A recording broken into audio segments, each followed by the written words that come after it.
Pemirsa, hingga saat ini UMKM menjadi salah satu sektor yang dapat meningkatkan perekonomian masyarakat yang ada di kota cantik ini. Berbagai kegiatan juga dilakukan oleh pemerintah Kota Palangkaraya untuk meningkatkan produktivitas UMKM, seperti pameran dan juga pelatihan bagi pelaku UMKM. Salah satu produk hasil UMKM khas dari Kota Palangkaraya adalah dengan memanfaatkan sumber daya alam seperti rotan.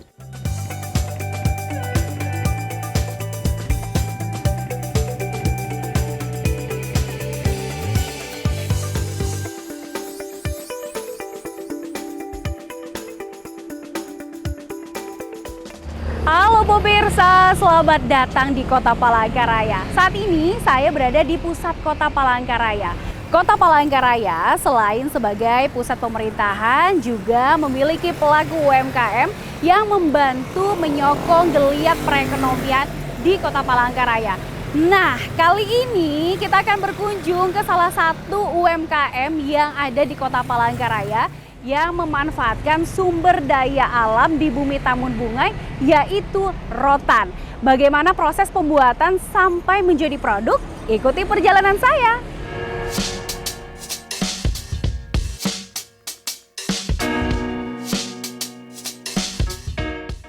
Ini dia pemirsa, salah satu UMKM yang sudah terkenal di Kota Palangkaraya, Galeri Kerajinan Rotan Indang Apang. Di sini tersedia banyak sekali produk kerajinan yang berbahan dasar rotan seperti tas, ID card, dompet, ikat pinggang, hingga sepatu. Amel, begitulah panggilan akrab pemilik Galeri Kerajinan Rotan Indang Apang ini. Oh iya, berarti banyak produk-produknya ya Kak ya buat gak cuma tas. Nah, mau lihat dong Kak yang pembuatan untuk penganyamannya gitu. Ya, bisa. Kebetulan kita langsung ada di sebelah. Kalau mau lihat bisa. Oke. Nah, kita mau lihat bagaimana proses penganyaman sampai menjadi produk. Yuk, kita lihat.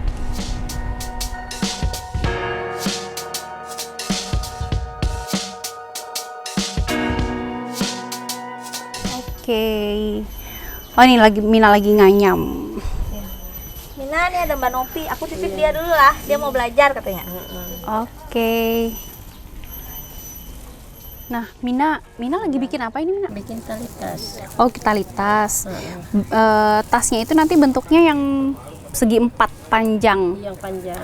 Yang panjang. Satu kali bikin tas kayak itu berapa lama bikin? Tergantung ukuran. Kalau ukurannya besar bisa sampai 1 hari, 2 hari. So, langsung jadi satu tas. Jadi tas. Kalau ukuran kecil 1 hari selesai. 1 hari selesai. Nah, kalau ini kan ada warna hitam kayak gini. Ya. Ini memang dari rotannya warna hitam atau diwarna dulu? Diwarna. Oh, diwarna. Dulu. Kalau warna alami rotan kan ini. Warna inilah. Ya. Kalau yang ini diwarnanya pakai daun. Oh, daun. Daunnya berarti cuman ada di hutan. Di hutan. Ya. Harus kalau baru pertama kali harus tahu hitungannya dulu. Oke.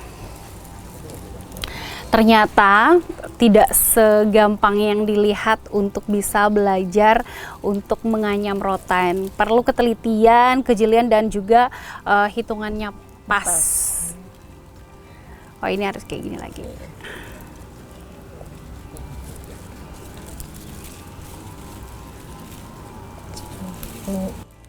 Dan ternyata susah juga ya pemirsa, ini belajar untuk menganyam rotan.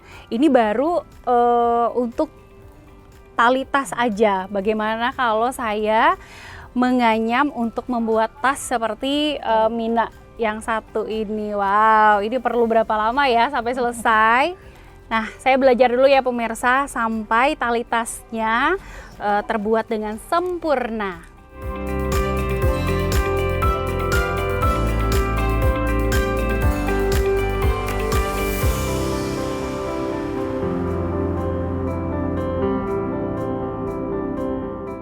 Berawal dari mencoba belajar membuat kerajinan rotan karena terinspirasi dari tikar rotan peninggalan sang ayah, Amel perlahan mulai membuka usaha kerajinan rotan.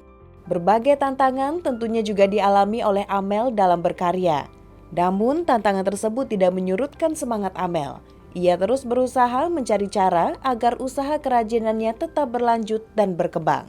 Selain itu, Amel juga mengungkapkan bahwa promosi melalui media sosial seperti Instagram dan Facebook lebih berpengaruh besar terhadap omset penjualannya, yakni sebesar 60 hingga 70% penjualannya berasal dari media sosial. Hingga saat ini, produk rotan buatan rumah industri Amel sudah menjajaki hingga pasar internasional.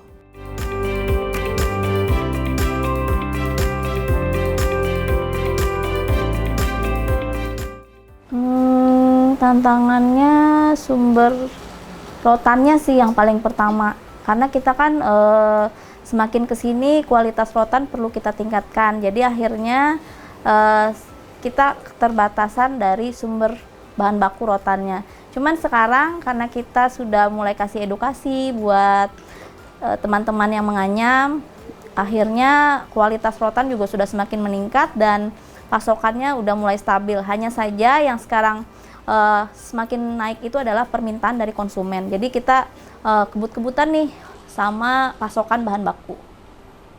Penjualan kita saat ini sih sudah seluruh Indonesia karena kita pakai e-commerce, jadi pemasarannya itu dari Sabang sampai Merauke, terus juga ada beberapa yang ke mancanegara. Cuman kalau ke mancanegara biasanya itu perorangan yang beli di sini kemudian mereka bawa keluar. Selain itu, dengan usaha yang ditekuni Amel, ia juga telah mampu berkontribusi terhadap kesejahteraan berbagai kalangan, mulai dari ibu rumah tangga hingga pihak ekspedisi. Ya, harapan saya sih demikian. Setidaknya saya bisa bantu para mina-mina yang menganyam itu produknya kita beli terus. Kemudian juga dari segi ekspedisi, mereka juga tidak pernah sepi kan, karena setiap hari kita pasti ada yang pesan, kurir juga. Dan banyak lagi sih yang kita bisa sama-sama bermitra untuk saling bantu. Penjahit sih terutama juga. Target ke depan saya mau ada workshop di tempat saya sendiri. Kalau sekarang kan masih galeri seperti ini, nanti saya mau ada workshop di mana kalau tamu datang itu bisa langsung melihat gimana sih proses jahit tasnya. Kalau sekarang kan saya ke tempat mitra jahit karena kan tempatnya masih belum ada nih.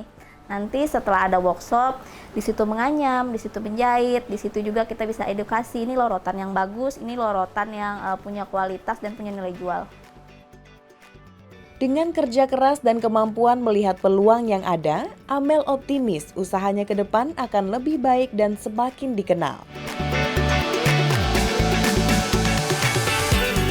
Dekranasda Provinsi Kalimantan Tengah juga memiliki kontribusi yang besar dalam membantu mempromosikan hasil produk UMKM yang ada di Kota Palangkaraya.